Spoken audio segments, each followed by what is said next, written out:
Bonjour à tous et bienvenue dans ce tutoriel vidéo de compétences Mac où aujourd'hui on va voir comment envoyer des e-messages ou des SMS depuis le Mac sous OS X Yosemite et avec un iPhone sous iOS 8. Avant Yosemite et avant iOS 8, on pouvait envoyer des e-messages, c'est-à-dire des messages uniquement à nos contacts qui disposaient d'un compte iCloud. Et ils devaient également être équipés d'un matériel Apple.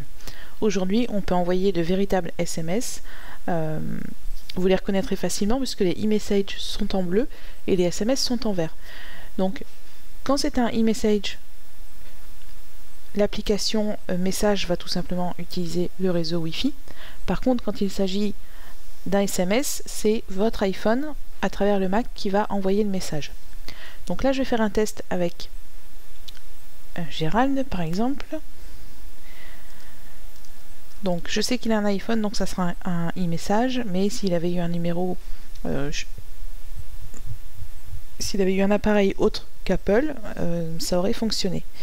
Donc je vais lui dire que je suis en train d'enregistrer un tuto vidéo pour montrer comment envoyer un SMS depuis le Mac. Voilà, donc là le message part. Donc j'ai bien le son, vous l'avez entendu, qui m'indique que le message est parti. Donc apparemment c'est bien un SMS qui est parti. Et dans la seconde, il est parti aussi vite que si je l'avais saisi sur l'iPhone. Et d'ailleurs, si je vais sur l'iPhone, voilà, mon SMS que je viens de taper est déjà apparu. Donc comme vous le voyez, ça fonctionne très bien. L'avantage, c'est surtout depuis l'application Message, donc qui est dans votre dock, qui est représentée par une bulle bleue. L'avantage, c'est qu'on tape beaucoup plus vite quand même sur un clavier d'ordinateur, à moins d'être né avec un clavier virtuel dans les mains.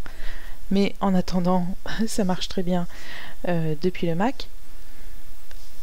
Ici, j'ai volontairement masqué, voilà, donc Gérald me répond. J'ai volontairement masqué les noms de mes correspondants en réduisant la colonne, mais logiquement vous avez un petit résumé du dernier message. Voilà, donc je lui réponds.